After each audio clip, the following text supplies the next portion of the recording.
Chicago, dans les années folles, est un des principaux temples du jazz.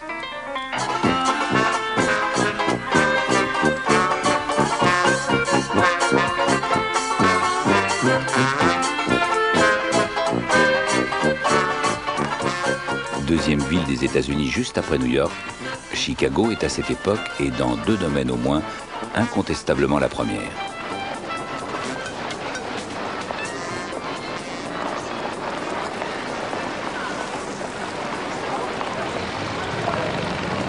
Suite au grand incendie de 1871, la ville a été entièrement reconstruite.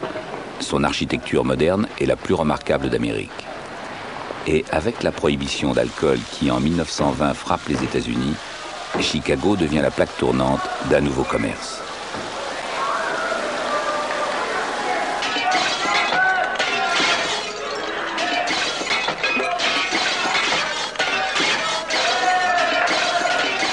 Le maire de la ville, William Thompson, dit Big Bill, est totalement corrompu et reçoit les pots de vin avec avidité. C'est à bras ouverts qu'il accueille la contrebande sur son territoire. Qui dit trafic d'alcool, dit trafiquant.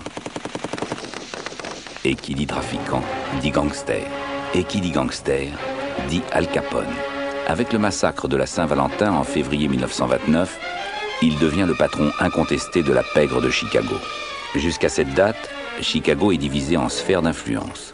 La partie nord de la ville était sous le contrôle des Northsiders, dirigés par Bugs Moran, l'ennemi juré d'Al Capone. En janvier 1929, les Northsiders avaient intercepté les camions d'Al Capone et fait sauter les bars qui achetaient sa bière de contrebande. Le principal homme de main d'Al Capone, Jack McGurn, dit la mitraillette, fut victime d'un guet-apens dans une cabine téléphonique. Il n'en réchappa de justesse. Al Capone décida d'éliminer une bonne fois pour toutes le gang Moran. Il convoqua McGurn dans sa magnifique villa de Palm Island en Floride. Là, ils élaborent leur plan.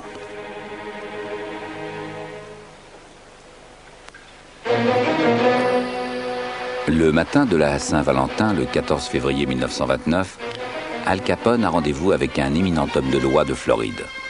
Il prépare sans doute l'alibi dont il aura bientôt besoin.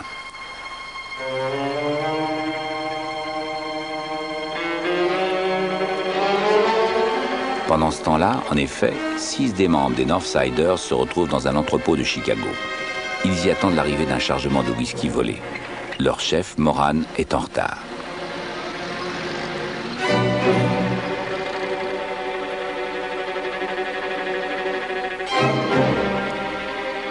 Parmi les membres du gang, on trouve James Clark, alias Albert Kachalek, qui n'est autre que le beau-frère de Moran. Adam Ayer, alias John Snyder, comptable de profession et responsable des finances du gang.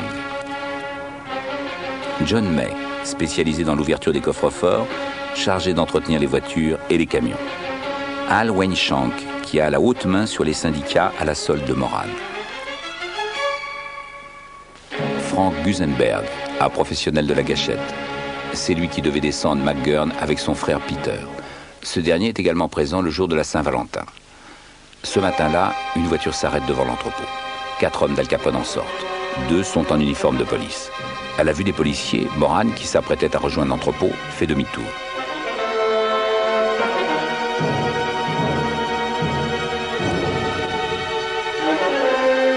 Quelques instants plus tard, une fusillade éclate dans l'entrepôt. 2 policiers en ressortent, poussant devant eux 2 autres hommes. Ils repartent en voiture. Quand les véritables policiers sont appelés sur les lieux, ils découvrent une scène de carnage. Les 6 membres du gang Moran sont étendus dans un bain de sang. Un 7e homme, Reinhard Schwimmer, qui pimentait sa vie d'opticien en fréquentant les gangsters, a lui aussi été abattu.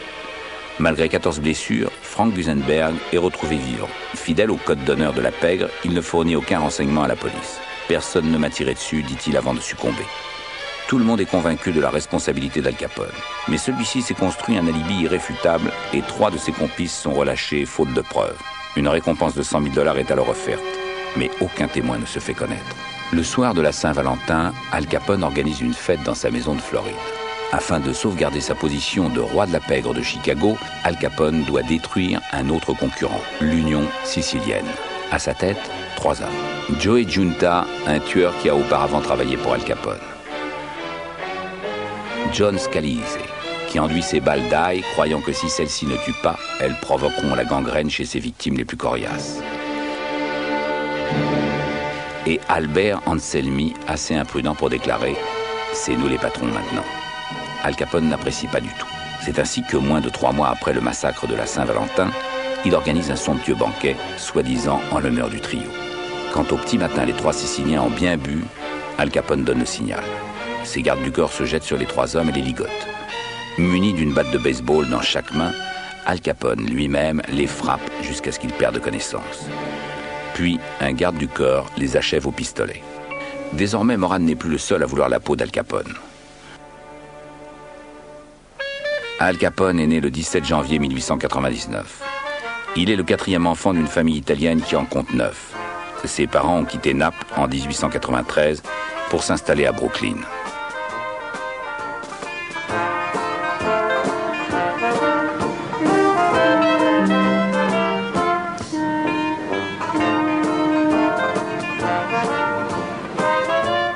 Ils font partie de cette grande vague d'immigration du sud et de l'est de l'Europe qui a afflué dans le nord-est des États-Unis à la fin du XIXe siècle, dans l'espoir d'y trouver une vie meilleure.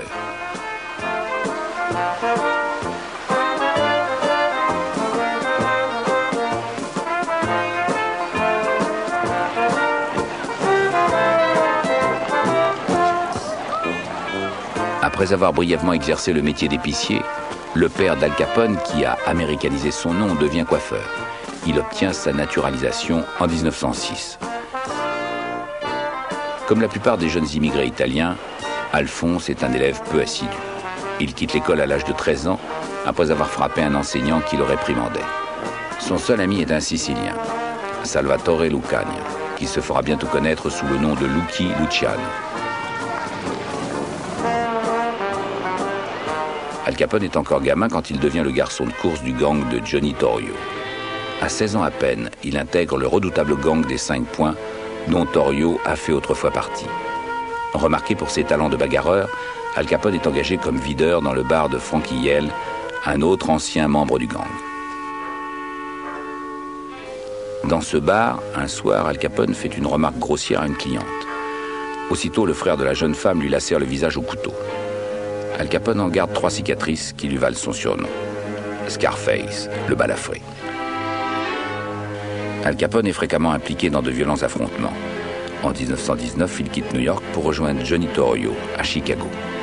Torrio y a été appelé 10 ans plus tôt par son oncle, Big Jim Colosimo, patron incontesté du quartier chaud de la ville, régnant sur la prostitution, la drogue et le jeu, pour qu'il le débarrasse de la Main Noire, une organisation spécialisée dans le racket. À cette époque, Chicago est une des villes les plus corrompues des États-Unis. C'est ainsi que le championnat national de baseball de 1919 est acheté par un gangster de New York, Arnold Rothstein. Celui-ci soudoie l'équipe des White Sox de Chicago pour qu'elle perde. Policiers et hommes politiques, tous marchent au pot de vin. Et il est simple pour Colosimo et son gang d'avoir pignon sur rue.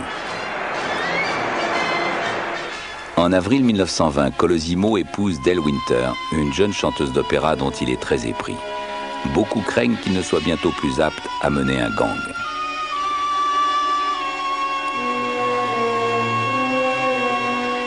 Moins d'un mois plus tard, le 11 mai, Big Jim Colosimo est abattu dans son club.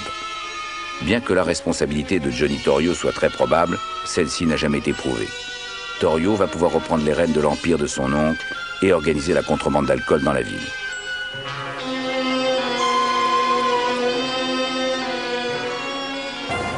Si le racket, la prostitution et la drogue ont permis à des gangsters comme Colosimo et Torrio d'asseoir leur pouvoir à un niveau local, l'instauration de la prohibition le 17 janvier 1920 implique de trouver des accords plus larges.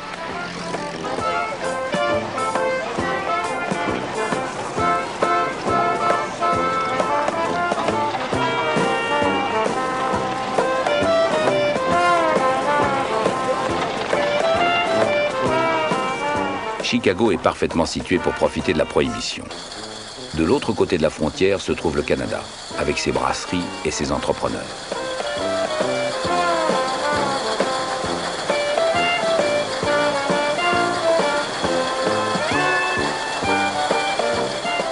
Chicago a été un des grands centres de la brasserie et possède ainsi les compétences nécessaires pour produire de l'alcool illicite en abondance.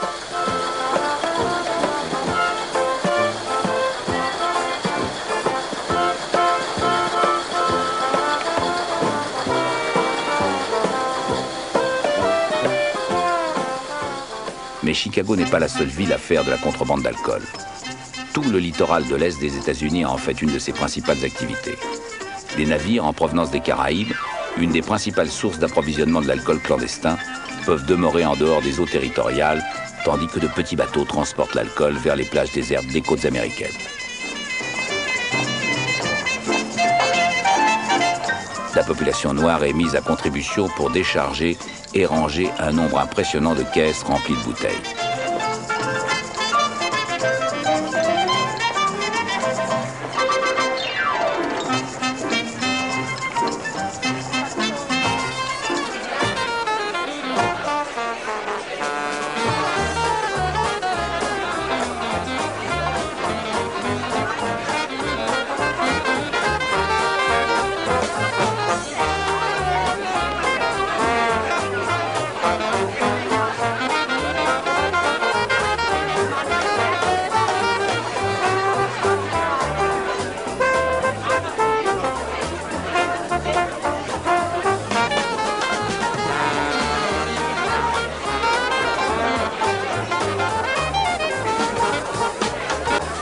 Celles-ci sont ensuite acheminées vers les bars clandestins qui, avec les cercles de jeu et les boîtes de nuit, jouissent d'une fantastique popularité, d'autant qu'elles ne sont guère menacées par la police.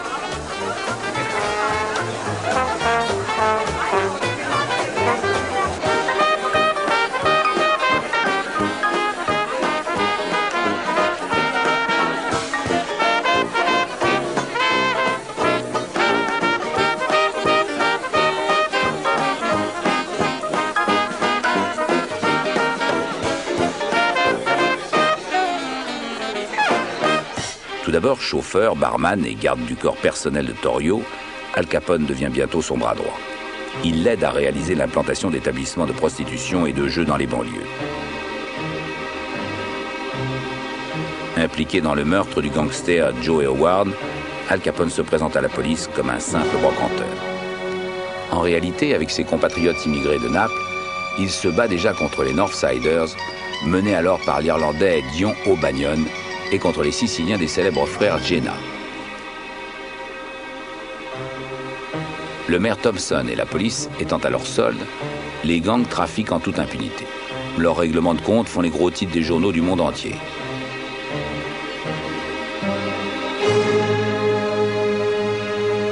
L'élection en 1923 d'un nouveau maire à Chicago entraîne de profonds changements.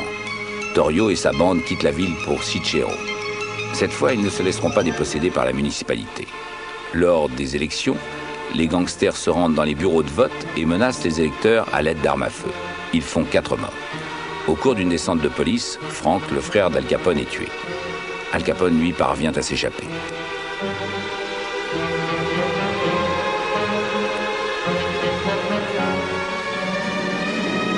En 1924, l'organisation que Torrio a mise en place se désagrège à cause des frictions entre les Northsiders d'O'Banion et les Siciliens des frères Jenna qui travaillent pour lui. Suite à un règlement de compte qui coûte la vie à O'Banion, Torrio est grièvement blessé.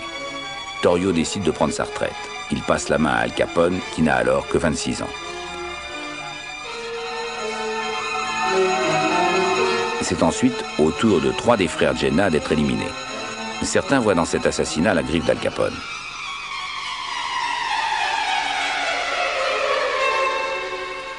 Al Capone est lui-même constamment menacé. En janvier 1925, il échappe à un attentat dans sa voiture. Il fait alors l'acquisition d'une voiture blindée. Derrière la banquette arrière, celle-ci dispose d'un impressionnant râtelier d'armes. Dans le milieu, les amis d'un jour peuvent devenir les ennemis de demain. Ainsi, le 1er juillet 1928, Frankie Yale est abattu à New York par Al Capone suite à une affaire de trafic d'alcool. D'autres règlements de compte, donc d'autres crimes, suivront. Celui de Weiss, le chef des Northsiders, par exemple, le 11 octobre 1925.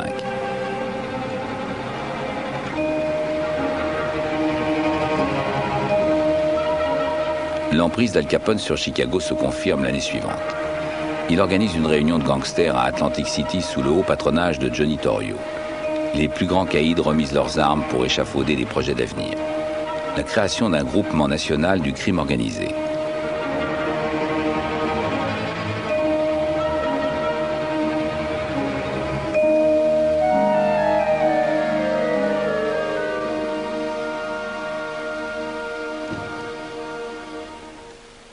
Ces raquettes lui rapportant un minimum de 60 millions de dollars par an, Al Capone dépense sans compter. Ses pertes dans les courses de chevaux peuvent s'élever jusqu'à 1 million de dollars par an. Ses demeures en Floride et à Chicago sont sous surveillance 24 heures sur 24 et des gardes du corps l'escortent où qu'il aille. Il possède ses propres entrées secrètes dans les hôtels de Chicago, d'abord au Métropole où 50 chambres sont réservées en permanence pour ses hommes, puis au Lexington. Mae, sa femme irlandaise, qu'il a épousée quand il n'avait que 19 ans et était encore un jeune voyou new-yorkais, est rarement à ses côtés. Al Capone entretient une kyrielle de maîtresses dont la plupart travaillent dans ses maisons closes. Après le massacre de la Saint-Valentin, Al Capone se réfugie à l'endroit qu'il juge le plus sûr, la prison.